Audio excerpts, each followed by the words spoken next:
Olá, tudo bem? Hoje nós vamos conversar sobre um tema muito interessante e que é extremamente relevante quando você fala em empreender dentro do ambiente científico. Nossa videoaula de hoje vai ser sobre patentes, então nesse vídeo nós vamos fazer uma introdução ao tema da patente, o que é a patente, para que serve, alguns conselhos e coisas que você como empreendedor tem que aprender. Você como cientista, como alguém que quer colocar um produto no mercado, quer entender um pouco mais sobre como ganhar dinheiro com a sua invenção e tecnologia, etc. Você tem que entender de patente. Então, vamos começar. Deixa eu colocar aqui na tela do nosso vídeo, né? E para começar, o que eu queria falar é basicamente o seguinte, né? O que é, vamos lá, o que é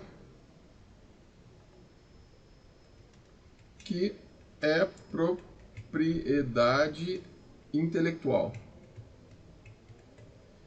Bom, essa é uma pergunta que é muito interessante a gente responder nesse momento, porque quando a gente fala em propriedade intelectual, as pessoas tendem a pensar em duas coisas: em marca e patente, né? As duas coisas que as pessoas mais acham, né, ou reconhecem como propriedade intelectual. Mas propriedade intelectual é muito mais do que isso. Propriedade intelectual tem, por exemplo, direito autoral, né? Propriedade intelectual tem, a gente vai ver isso em detalhe mais para frente. Propriedade intelectual tem uma nova cultivar, que é uma nova espécie vegetal, né, desenvolvido. Tem várias características. Então, assim, mais para frente a gente vai falar sobre cada uma dessas características das propriedades intelectuais. Mas o mais importante é que você entenda que a propriedade intelectual ela é, é aquilo que te protege comercialmente diante de algo que você produziu. Então, basicamente é o seguinte: se você foi o inventor, né, se você desenvolveu algo interessante perante a legislação de propriedade intelectual, o Estado te concede um direito, por um determinado período, de explorar aquela sua invenção, vamos dizer assim. Talvez a palavra correta não seja invenção, porque tem modelo de utilidade, tem uma série de coisas que a gente vai falar na frente, mas vamos por hora entender que assim, ó, aquilo que você inventou, o Estado vai te dar o direito de explorar comercialmente, isso por um tempo, né? Por um tempo. Aí você vai falar assim, mas quanto tempo? Varia. Direitos autorais, por exemplo, tem um período muito grande, né? Em alguns casos vitalício, tem até casos vitalícios, né? 70 anos, né? Então, esses direitos autorais, eles são características de proteção intelectual de longo prazo. Já no caso da patente, dependendo da situação, ela pode ter, por exemplo, 20 anos, né? Aí, se ela demorar a ser concedida, no mínimo 10 anos, né, de uma invenção, 10 anos depois que é liberada a patente, você tem o direito de explorar. Então, basicamente, em suma, a propriedade intelectual ela é um direito que o Estado te dá, né, que o Estado, a organização da sociedade te dá para você explorar algo que você criou. Se você criou, você tem o direito de explorar comercialmente aquilo. Faz sentido pedir uma patente se eu não quero explorar comercialmente? Em resumo, sim, porque aí tem uma característica. Se você inventou alguma coisa e você não quer explorar comercialmente, mas você quer ter domínio sobre aquilo, então você pode fazer uma patente e conceder para todo mundo sem nenhum custo. Se você não faz patente de uma invenção, mesmo que você não vai explorar comercialmente, que você vai ceder isso para qualquer pessoa, né? Você corre o risco de alguma outra pessoa patentear aquela sua invenção e aí sim ele querer guardar os direitos todos para ele. Então, em resumo, vale a pena você estudar sobre propriedade intelectual em todos os casos. Voltando aqui, a propriedade intelectual, essa nossa aula de hoje, ela vai falar sobre várias coisas, né? Os tipos de propriedade intelectual, né? Então vamos lá, deixa eu pegar aqui os tipos de propriedade intelectual para a gente andar um pouquinho mais rápido no nosso modelo, né? Então, como eu já falei, direito autoral. Direito autoral, basicamente, tem a ver com direito, né, de produção artística, intelectual, produção, por exemplo, a autoria de música, livro, quadros. Então, o direito autoral é tudo aquilo que tem uma caracterização da manifestação pessoal, do intelecto pessoal em cima de uma manifestação, eu diria que na maioria das vezes, artística, né? Então, o direito autoral ele tem essa característica pessoal, né? A propriedade industrial é exatamente o que a gente vai ver hoje, mais em detalhes, né? Uma primeira visão dessa aula de introdução a patentes, né? Essa aula de introdução para propriedade intelectual. A parte da propriedade industrial é o que é mais conhecido, marca, patente, né? Esses são as mais conhecidas. A gente vai falar disso daqui a pouco, não precisa de ficar preocupado não, né? Deixa eu falar um pouquinho sobre as cultivares, né? Por exemplo, se você pega uma espécie vegetal e faz um melhoramento em uma espécie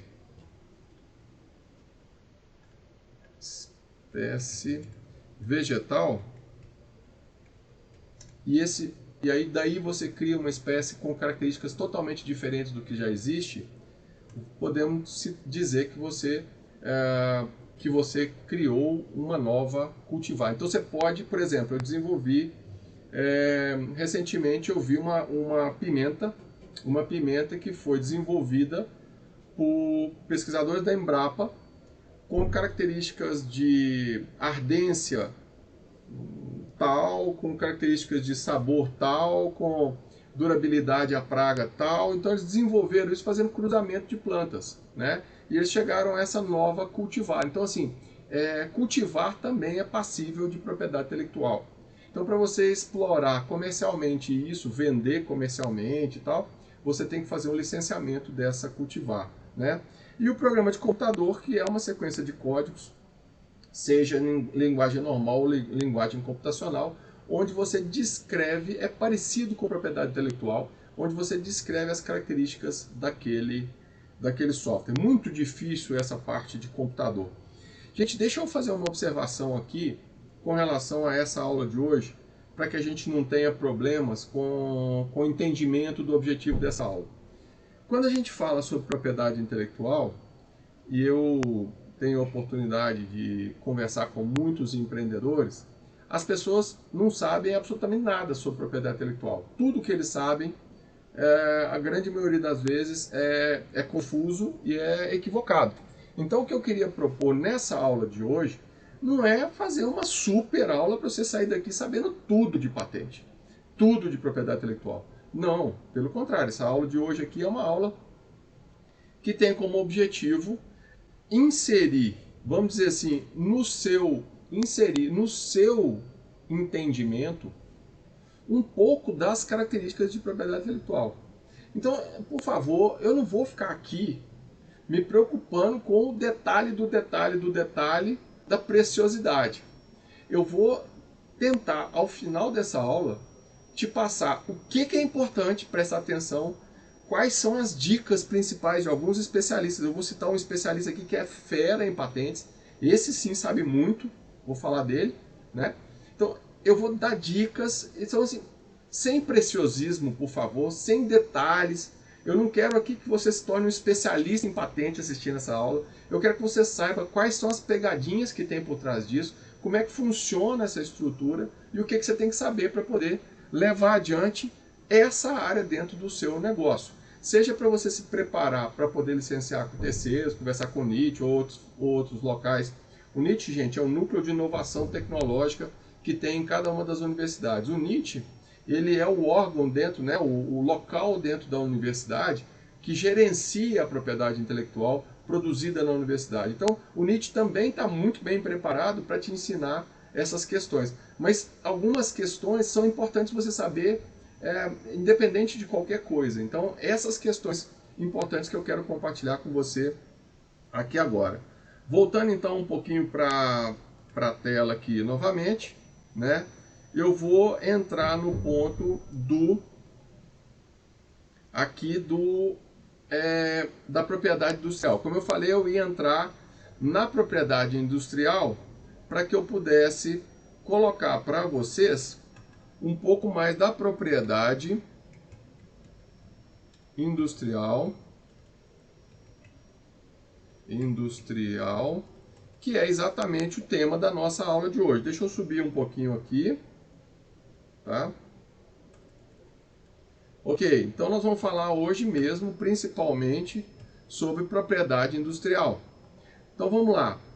A propriedade industrial, ela tem basicamente, mais uma vez, sem preciosismo. Meu objetivo aqui não é de ficar catando todos os detalhes, ficar passando por todas as minúcias, ficar entrando em todos os detalhes de propriedade intelectual, mas é entregar para você aquilo que é importante. Então, basicamente, o que você tem em termos de propriedade industrial? Você tem desenho industrial, você tem patentes, você tem marca e você tem proteção para indicação geográfica. Basicamente aqui, começando pelo desenho industrial. Desenho industrial, gente, basicamente, vocês já ouviram falar que o iPhone, ele patenteou o detalhe da curva, o ângulo da curva do telefone, do iPhone. Ou seja, quando eles construíram o iPhone, criaram o design do iPhone, eles foram lá e apresentaram uma proteção, patentear não é a forma correta, mas apresentaram uma proteção para que ninguém copiasse o ângulo do desenho do iPhone. Isso eu escutei falar, nunca aprofundei para ver se isso era verdade ou se não era, acredito que é verdade. Mas quando você desenha, quando você descobre um desenho novo, uma forma, um formato, seja ali naquele formato que caracteriza o seu produto, que todo mundo bate o olho naquela forma e reconhece, basicamente você está construindo um desenho industrial que vai facilitar, melhorar ou que vai identificar o uso daquele determinado produto. Então, o desenho industrial é, obviamente, uma característica física externa, né? É uma característica visível, né? Então, se eu desenho, se as teclas todas ficavam na lateral e eu faço um sistema onde as teclas ficam na frente, porque isso traz mais conforto, né? Ou se ao contrário, se as teclas todas estavam na frente, eu desenvolvo uma tecla lateral, eu posso fazer uma proteção intelectual de desenho industrial. Por quê? Porque eu estou fazendo uma alteração inovadora naquele processo de desenho industrial que existia antes, né? Então, basicamente é isso. Já uma patente, né? Eu vou falar um pouco mais sobre patentes ali na frente, né? Então, desenho industrial, só para deixar claro aqui, forma. Então tem a ver com forma externa que melhora ou dá reconhecimento de um produto. Então ele pode tanto melhorar, pode tanto evoluir naquele produto, quanto ele pode ser característico daquele produto. Eu posso fazer, por exemplo, um desenho industrial de uma determinada curva que dá um benefício maior para aquele determinado produto, né? Então isso tudo entra em desenho industrial. Patente, né? Patente já é o que a gente está mais comumente conhecido, que é uma proteção de uma propriedade intelectual que você fez, que você tem ali estrutura de como depositar as patentes, as partes das patentes e tudo mais. Então, basicamente, a patente é o que a gente vai conversar daqui a pouco, os tipos de patente. Então, vou saltar um pouquinho para a gente entrar aqui no elemento das marcas. Marcas são propriedades de identificação. Identificação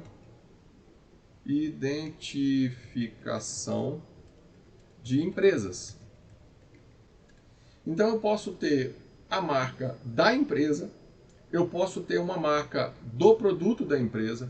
Essa marca ela pode ter o design da letra, a cor, tudo isso protegido num depósito de proteção intelectual de marca. Então a gente chama de registro de marca. Bom, eu queria chamar a atenção em registro de marca, né? O que é importante você pensar é que se você criou uma marca, o registro de marca ele é por categoria. Então, por exemplo, se você criou uma empresa que chama JX e essa sua empresa é consultoria, você pode criar JX e registrar ela no ramo de consultoria. Mas você não vai conseguir proteger essa marca, por exemplo, para o ramo de medicina. Então, se o seu JX Consultoria de Negócios é uma empresa e uma JX Equipamentos Médicos é outra empresa, desde que você não tenha, a sua marca não seja propositadamente igual à da outra para que você possa se beneficiar dela. Por exemplo, eu posso usar uma marca tipo um M igualzinho ao do McDonald's, que é uma marca mundialmente conhecida, para ter esse M na minha escola de futebol. Não posso. Então, basicamente, esse tipo de... Você pode registrar uma nova categoria, o mesmo nome em outra categoria, no entanto, você não pode criar um símbolo que seja igual ao que já tem, porque isso pode gerar confusão nas pessoas que estão observando aquela marca. Então, tudo isso é importante que você entenda que marca tem as categorias, você até pode registrar uma marca que já existe numa categoria, você pode ir lá e registrar em outra, não tem problema, desde que não haja nenhum tipo de interferência de uma marca com outra. Você não pode aproveitar logo, você não pode aproveitar nada. Eu gosto de contar uma história muito interessante que quando eu era jovem, né, um amigo meu que era muito bom eu pratiquei futebol de salão. Quando eu era mais jovem, eu jogava futebol de salão. Deixa eu voltar aqui para nossa... Então, quando eu era mais jovem, eu jogava futebol de salão. E aí, o que acontecia? Eu tinha um amigo que era muito bom de futebol de salão. E ele, muito jovem, montou uma escola de futebol de salão. E aí começou a dar aula e tal, acho que tinha entrado na faculdade, montou, nem bem tinha saído do ensino médio direito e montou essa escola de futebol de salão. E resolveu dar o nome de Pelezinho. Pelezinho. Bom, feriu duas marcas aí, né? Primeiro que o Pelé explorava muito a marca dele, então ele tinha toda essa questão de licenciamento de marca, essa coisa toda. E o segundo era o Pelezinho mesmo, que o Maurício de Souza tinha licenciado do Pelé e criado o personagem Pelezinho. E ele inocentemente colocou o nome da escola dele de Pelezinho e botou ainda a marca o desenho do Pelezinho na placa da escola dele. Assim, não demorou acho que 2 meses a escola aberta. Chegou lá um advogado e falou com ele que ele tinha 24 horas para tirar a placa, sob pena de pagar uma multa absurda e ter que reembolsar lá Pelé, mais Maurício de Souza Produções e tudo mais. Então foi um aprendizado. Imagino ele, devia ter 17, 18 anos, recebendo lá na escola dele os advogados e tendo que discutir essa questão lá com os advogados. Então marca, gente, é uma questão importante de você pensar e depois que você fizer o registro, é recomendável que se acompanhe esse registro para você não verificar se alguém está tentando registrar alguma marca parecida com a sua, né? Então, assim, mais importante do que ir lá e fazer o registro, que você consegue fazer sozinho, talvez eu recomende que você procure uma empresa especializada de marca, porque precisa acompanhar se não está tendo nenhum tipo de registro de marca parecida com a sua, né? Bom, e por último, a indicação geográfica, né? A indicação geográfica, ela tem a ver com a questão da denominação de origem, né? Então, por exemplo, quando você tem ali uma das mais conhecidas, né? Que é o espumante chamado de champanhe, né? Ela tem a identificação geográfica, né? Daquela marca de origem e tudo mais. Então, só aquele produto produzido naquela região é que pode ser chamado de champanhe, né? Aqui em Minas tinha, há um tempo atrás, um grupo de pessoas tentando criar algumas denominações é, de marcas assim de produção geográfica através de, por exemplo, o queijo, né, canastra, o queijo do Cerro, porque Minas é muito famosa em função de queijo. Mas enfim, essas denominações de origem, né, significa que o produto ele pode ser caracterizado como um produto champanhe, por exemplo, desde que ele seja produzido naquela região específica da França. Se ele não for produzido na região específica da França, ele não pode ser chamado de champanhe. Então tem uma proteção em volta do nome champanhe. Então, essas são as características principais das propriedades industriais. É muito importante você entender que essas diferenças elas são elas têm que ser entendidas antes de você começar a pensar em proteção intelectual, entender o contexto geral. Vamos voltar aqui então, e eu queria falar com vocês uma coisa. Algumas pessoas elas acham que fazer o depósito junto a um órgão regulatório, por exemplo, o INPI, é a única forma de proteger uma invenção. Mas existe também, em alguns casos é até recomendável, a proteção por segredo. Ou seja, você vai manter o segredo industrial daquele produto. Isso significa o quê? Significa que determinadas fórmulas, determinadas características do seu produto, se forem patenteadas, você vai ter que abrir essas características para que o mercado entenda. Então, em alguns momentos, manter segredo industrial ou uma estratégia de segredo industrial é a melhor forma de você fazer a proteção intelectual da sua invenção. Então, entender que existe também o não patentear como forma de proteção é uma estratégia bastante interessante. Vamos lá então, trocando aqui mais uma vez, vamos voltar para a nossa página e eu vou colocar aqui agora. Bom, para quem aí quer depois saber qual que é a lei que envolve tudo isso, né? Então tá aqui, ó. Aí, Lei de Patentes, Lei 9.279. Lembrando aqui, gente, que eu não tô com essa aula com o objetivo de entrar em detalhes muito precisos. Isso é uma introdução, uma visão geral. Eu quero dar a vocês uma visão mais ampla, um entendimento mais claro do que é essa questão de proteção intelectual. Vamos falar um pouquinho sobre o próximo tópico aqui, que é a natureza de uma patente. Existem vários tipos de patente, né? Então vamos tentar entender agora o que é cada um desses tipos de patente para que a gente possa entender. Primeiro, uma patente que a gente fala muito que chama patente de invenção. Tecnicamente, o nome correto seria privilégio de invenção. Privilégio de invenção. Isso significa que essa patente é uma patente de algo totalmente novo. Ou seja, eu inventei algo totalmente novo. Eu criei um produto,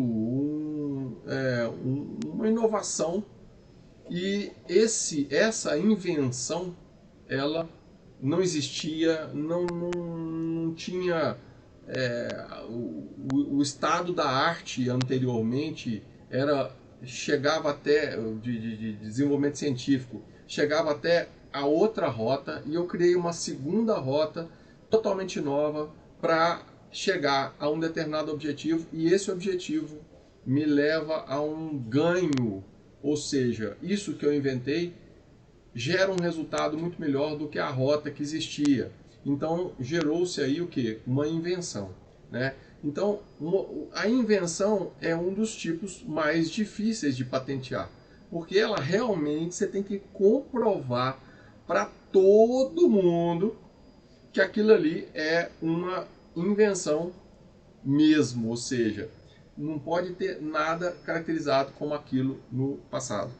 Você também pode ter, no caso, uma coisa que chama desenho industrial. A gente já comentou lá em cima do desenho industrial. Ele faz parte também de uma natureza da patente. Então, é uma patente de desenho industrial. Nós estamos protegendo através do desenho.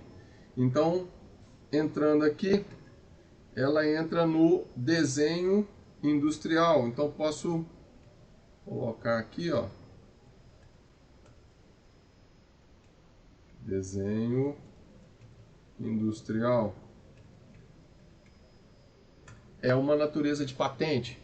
Uma outra natureza de patente é de modelo de utilidade. Na verdade, se você pegar, por exemplo, uma geladeira, quem inventou a geladeira lá nos primórdios, inventou um motor que era capaz de gerar com gás um sistema que resfriava e fechou isso tudo de uma maneira a isolar a temperatura interna e externa. Então ele fez uma invenção da geladeira. Ele fez uma invenção da geladeira. Ok, então ele pode depositar uma patente de invenção. Aí depois uma pessoa chegou lá e criou, só que ele criou cantos arredondados para a geladeira, porque esses cantos arredondados não acumulava fungo. Estou dando um exemplo aleatório aqui, tá, gente? Isso aí não é verdade, não, é brincadeira. Não acumulava fungo, então, na verdade, ele fez uma patente de desenho industrial, ou seja, ele criou essa parte do desenho industrial e fez uma patente também fazendo o desenho industrial, incluindo o desenho industrial na patente, né? E aí chegou uma outra pessoa, muitos anos depois, e resolveu fazer uma geladeira de 2 portas, porque ele percebeu que toda vez que precisava pegar uma coisa no congelador, precisava abrir a geladeira toda e acabava esfriando tudo. Então ele criou uma geladeira que tinha uma porta em cima e uma porta embaixo. Esse não é uma invenção, porque já existia geladeira, mas ele criou um melhoramento na geladeira, então é um modelo de utilidade. Então, esse modelo de utilidade, né, ele pode, se você, além do modelo de utilidade, que você pode fazer um melhoramento, você pode pegar uma patente que você já tem e fazer uma coisa que a gente chama assim, ó, quer ver? Certificado de edição.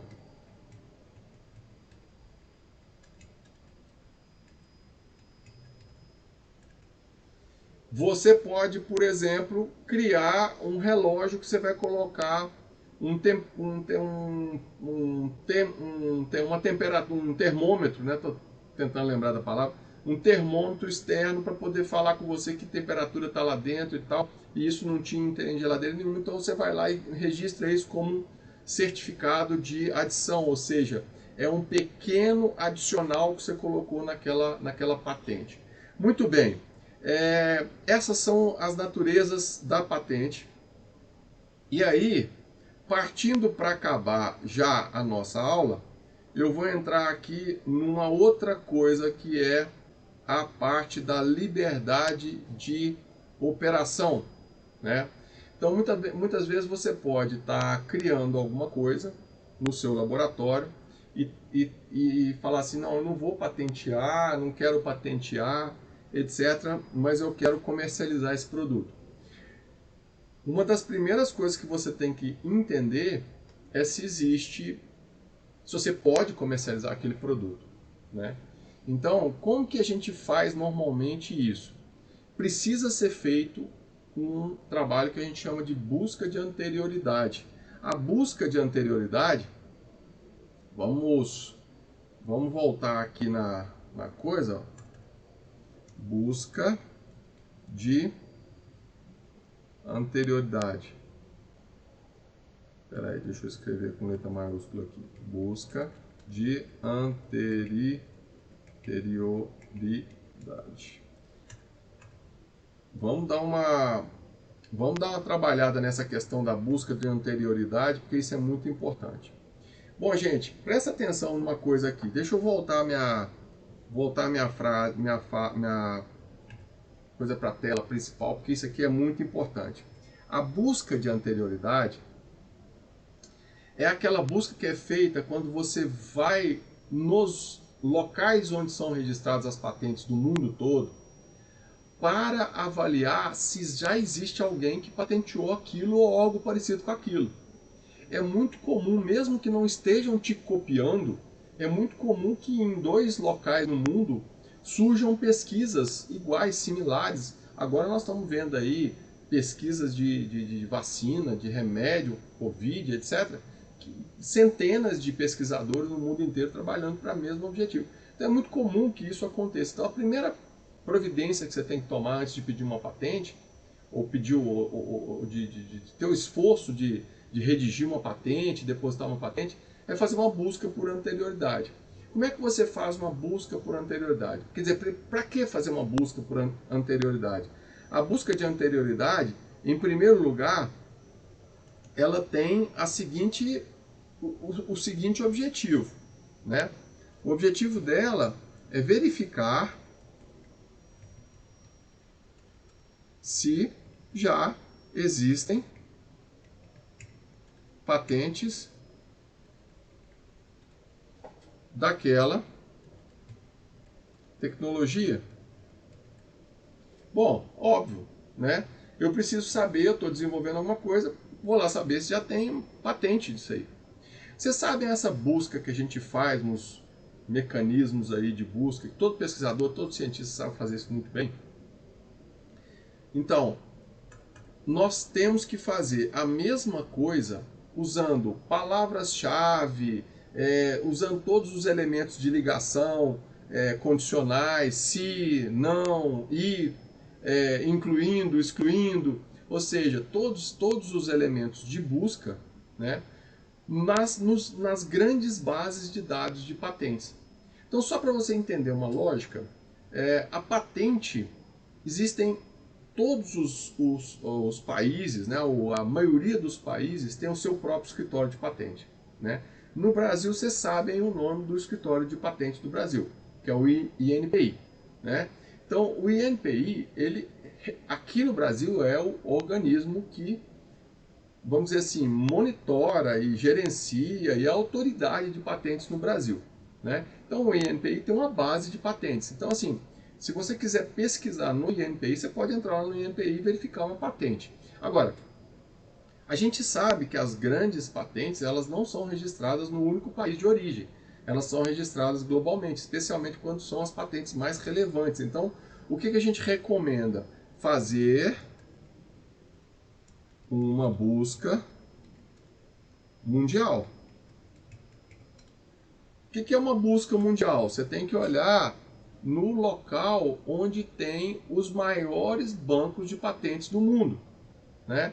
Existe banco japonês, existe banco americano, existe banco europeu. A Europa toda tem uma estrutura de banco unificado de patente. Existem bancos de patentes, existem centros de patentes, né, escritórios de patentes em muitos países do mundo, centenas de países do mundo. Mas os principais organismos são a WIPO, né, que é um organismo que congrega todos os escritórios de patente. Ele meio que centraliza a base de dados de todos os escritórios de patentes. O WIPO você pode digitar aí, você vai achar, quer saber como se faz uma busca, entra lá no WIPO e a gente pode fazer depois uma simulação de busca. Eu não vou conseguir fazer isso na aula para não ficar muito grande hoje. Outro local de busca que é importante fazer é no escritório de patente americano. United States Patent and Trademark Office. Então você tem tanto a base de patentes e marcas no escritório americano. O terceiro que você tem que fazer é no europeu, European Patent Office. Então basicamente esses três são os mais importantes que você tem que fazer um sistema de busca mundial. E aí você foi lá, fez o sistema de busca, e esse sistema de busca identificou que não tem grandes patentes não tem patente naquele tema que você está falando. Você já fez por busca, já colocou vários, trouxe vários resultados, você analisou os principais e verificou. Sabe sistema de busca por artigo? É basicamente a mesma coisa, só que é na base de dados de patente ao invés de ser nas bases de dados dos registros de artigos científicos, ok? Bom, aí você verificou lá que você tem a possibilidade de fazer a parte de patente. Aí, o que a gente recomenda então? Se você identificou que não tem patentes naquela área, né, aí entra na fase de redação da sua patente, ou seja, se você já verificou anterioridade nas principais bases de dados, verificou que não tem anterioridade, vale a pena você seguir com esse estudo. Se você verificar que tem uma patente, a segunda coisa que você tem que verificar é a liberdade de operação. Pode ser que você não consiga registrar a patente, mas pode ser também que você tenha aí, eu vou escrever aqui, né? Liberdade de operação. Em inglês eles chamam a tradução literal, né? Freedom to operate. Então, basicamente, um registro de uma patente. Isso serve muito, por exemplo, na indústria, sei lá, na indústria veterinária. Você tem um produto registrado lá nos Estados Unidos, né? Mas aquela empresa de patente, aquela fabricante daquele medicamento veterinário lá nos Estados Unidos ou lá na Europa não registrou localmente aqui no Brasil. Então você pode reproduzir aquela fórmula aqui no Brasil e você pode produzir o seu próprio produto aqui. Você não pode patentear, mas se não tiver proteção local, você pode explorar esse produto aqui no Brasil. Então isso chama liberdade de operação. Essa liberdade de operação é a associação da busca de anterioridade e da busca de patentes que existem no mundo para você saber se você pode ou não, seja depositar uma patente ou explorar comercialmente um determinado produto. Bom, existe um professor que ele é muito fera nessa área de patentes, que é o professor Suzuki. Eu vou colocar o nome dele. Eu vou colocar deixa eu pegar aqui para facilitar, para não precisar de aqui, só um segundo.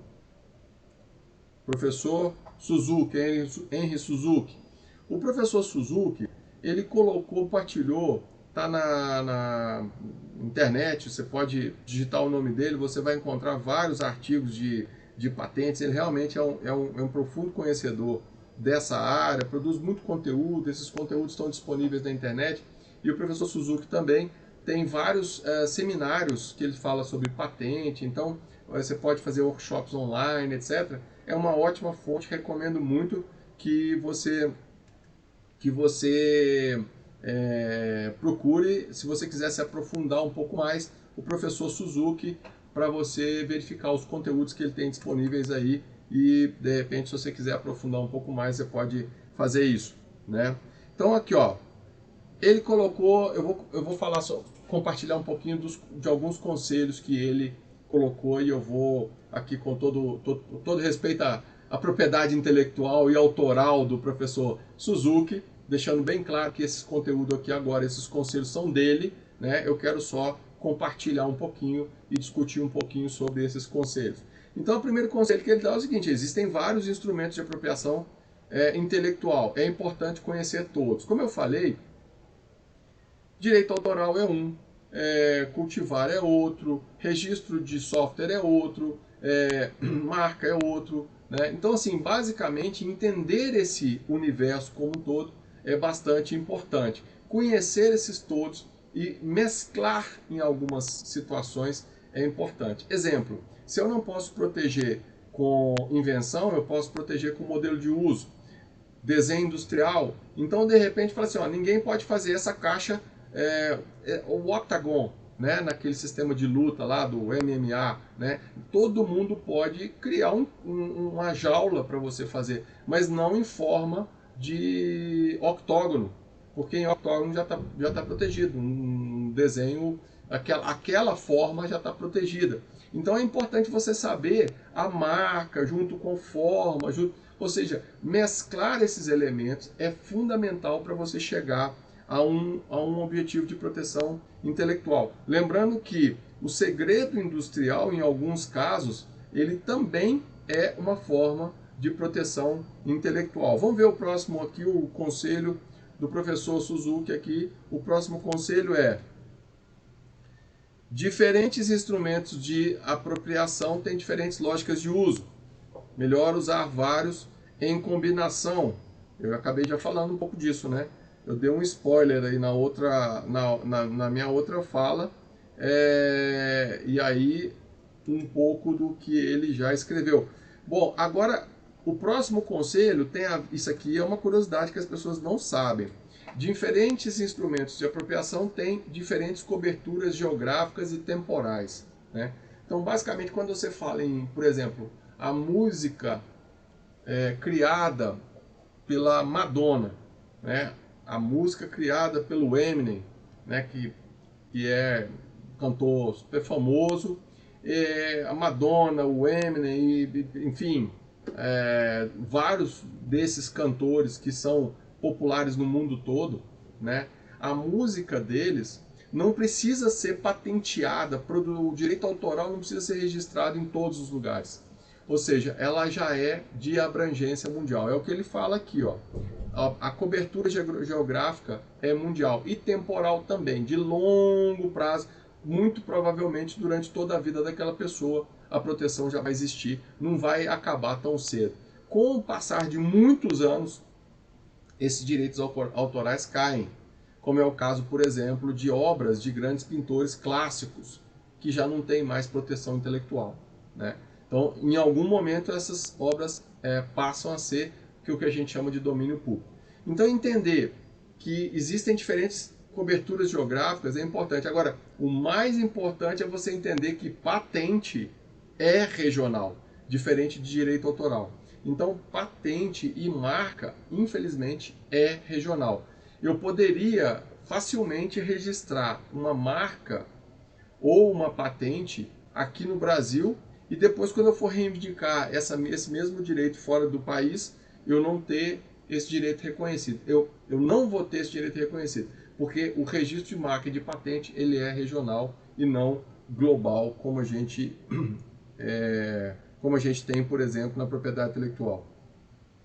Aí o próximo conselho tem a ver com isso que eu acabei de falar aqui agora, que é o conselho de, tá, ok, se tem então diferentes coberturas geográficas, como que eu faço para patentear essa invenção maravilhosa que eu fiz aqui, né? Para proteger o máximo possível.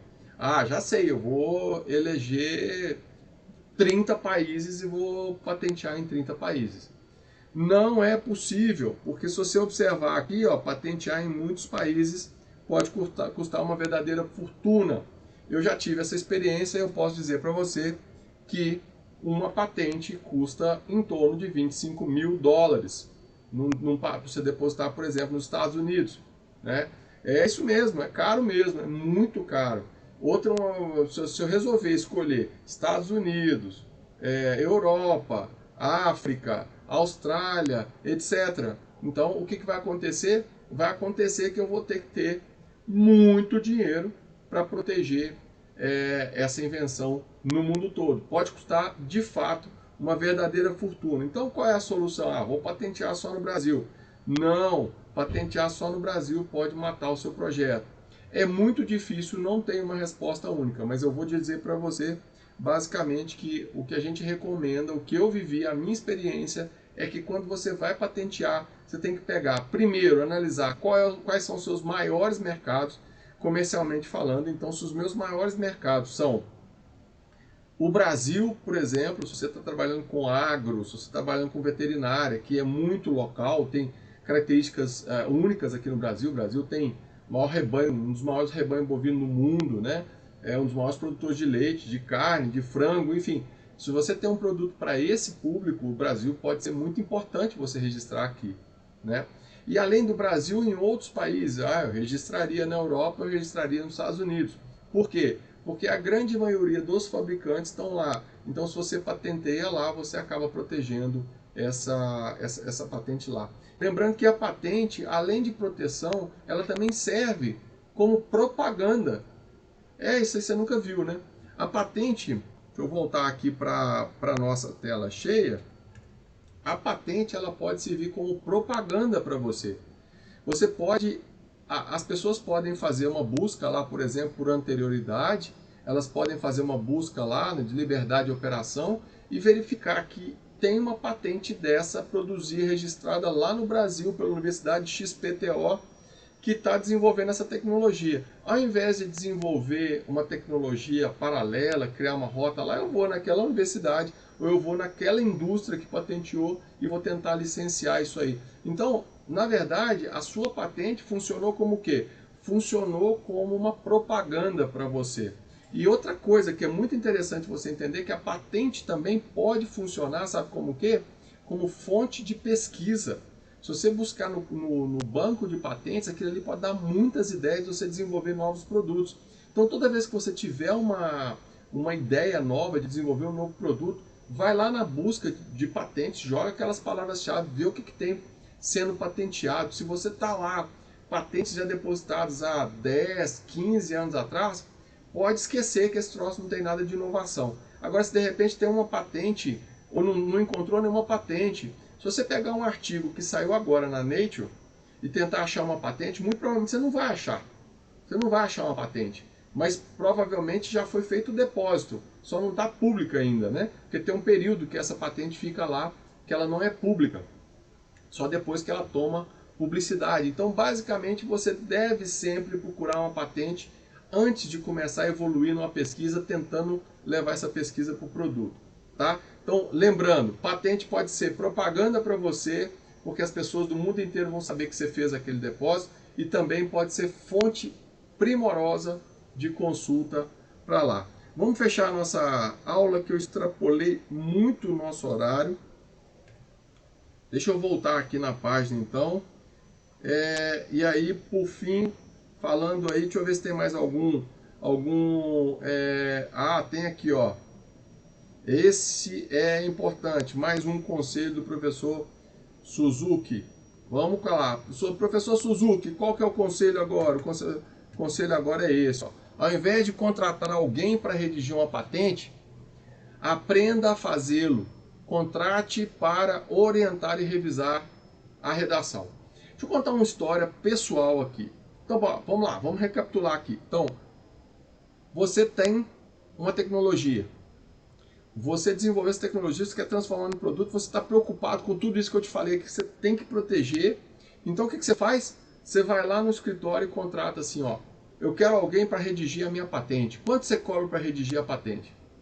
O professor Suzuki até brinca que fala assim, se você tentar fazer uma pesquisa para perguntar quanto você cobra para fazer uma patente, é mais ou menos você perguntar para um construtor quanto que ele cobra para fazer uma casa sem dar para ele a planta.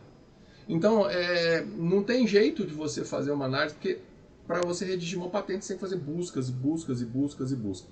Então, tem que entender primeiro qual é o contexto da patente para depois você dar um preço para esse trabalho. Então, vamos lá. A primeira coisa que as pessoas pensam é, não entendo nada de patente, vou contratar alguém para fazer. Minha recomendação, seguindo aqui o conselho desse mestre das patentes aqui, que é o professor Suzuki. Então, basicamente, a minha recomendação é que você entenda primeiro, basicamente, o que é uma patente. Tem que entender, basicamente, o que é uma patente. Gente, não tem mistério. É verdade, eu, que não sou cientista, redigi uma patente. E aqui eu vou aproveitar para fazer um agradecimento ao professor Rubem Sinisterra. O professor Rubem, ele conduz uma cadeira de patente, inovação de propriedade intelectual lá na UFMG, e eu tive o prazer de ser aluno dele no meu curso de mestrado. Professor Rubem, muito obrigado pelos seus ensinamentos. Ele é uma pessoa que tem a missão de disseminar a importância da propriedade intelectual. Ele fez isso lá na UFMG, ele faz isso no Brasil todo, já teve participando aí de vários eventos e também já teve em várias organizações que levam essa questão da propriedade intelectual para todas as universidades. Professor Rubem, muito obrigado pelos seus ensinamentos, muito obrigado pela sua dedicação, né? Então, o professor Rubem me fez escrever uma patente de um tema que eu não sabia. Então ele me deu um artigo, né? Não só eu, mas todos os alunos dele, né? Ele me deu lá um artigo, e falou assim: cada aluno vai ter que estudar esse artigo, vai ter que escrever uma patente para esse artigo. É óbvio que a gente não sabia nada do artigo, né? O meu era de um sistema de propulsão celular, né?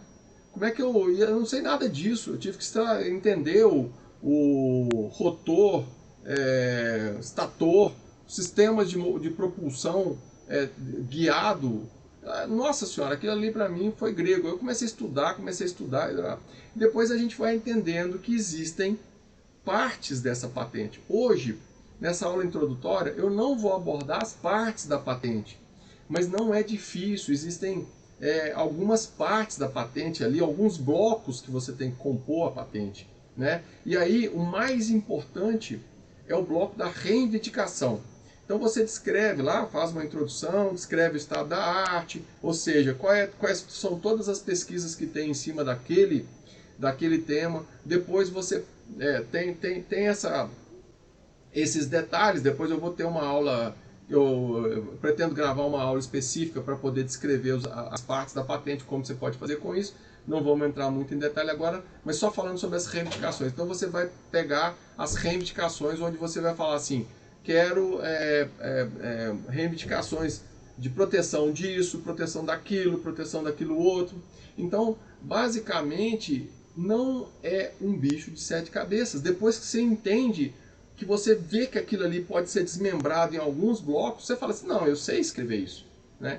Então, qual que é a recomendação do professor Suzuki? Voltando aqui, a recomendação dele é, obviamente, que você, ao invés de contratar alguém para redigir a patente, contrate apenas para orientar e revisar a redação. Então, essa primeira informação de que é como funcionam os blocos e também como que funciona a parte da revisão. Pode ser que sua escrita tenha que fazer correções, e aí você vai gastar muito menos horas desse profissional especialista, né? Porque você sabe escrever sobre a tecnologia, então isso não é mistério para você. Você vai simplesmente pegar um aconselhamento e uma orientação técnica para revisar, refinar, detalhar a sua patente. Então esse conselho do professor Henry Suzuki aqui, ele é fantástico. Partindo aqui para o último conselho dele aqui, ó, na verdade são dois, eu já vou botar os dois aqui de uma vez, para a gente poder fazer o encerramento da aula de hoje. Então vamos lá, Ctrl V. Pior que não conseguir patentear é não poder colocar no mercado por infringir patentes de terceiros. Voltando aqui, já abordei esse tema, eu queria reforçar ali.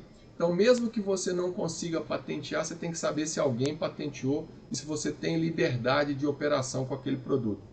Lembrando que nós aqui no Brasil temos o benefício de que se a gente não for um mercado muito alvo dessa tecnologia, exemplo, se nós não formos um dos maiores consumidores dessa tecnologia, muito provavelmente uma empresa americana, uma empresa chinesa, uma empresa europeia não depositou essa patente no Brasil, muito provavelmente. Então, nós temos esse benefício, nós estamos um pouquinho surfando aí nesse atraso aí nas pessoas que acabam não enxergando o Brasil como uma ameaça. Então significa o quê? Você não vai poder operar, você não vai poder patentear, mas você pode operar, você pode desenvolver um produto igualzinho e colocar no mercado e ninguém vai poder reclamar de você, porque não tem uma patente regional aqui no Brasil. Então, verificar se você tem liberdade de operação tem dois lados. Tem um lado ruim, que é o lado que te impede se você descobrir que já tem patente aqui, mas tem um lado bom que você pode inclusive explorar alternativas de gente que não patenteou aqui e criar produtos. Quer ter ideias? Verifique quais as patentes que tem na sua área, que não tem operação aqui no Brasil, e aí você já tem várias ideias para você montar produtos aqui no Brasil. Isso é um show de bola. Gente, eu extrapolei bastante, esses são os conselhos do professor Suzuki, né? Eu extrapolei bastante o tempo dessa aula, mas foi muito importante para mim, eu fiquei feliz de estar compartilhando um pouquinho do que eu sei sobre patente. Eu não sou um especialista, mas eu já vivi na pele o que é depositar patente, o que é registrar uma patente, o que é fazer um depósito de patente internacional, quanto custa isso. Então eu estou compartilhando um pouco da minha experiência, tá? Menos do que está no livro e mais da minha própria experiência. Espero ter sido útil e nos encontramos na nossa próxima aula.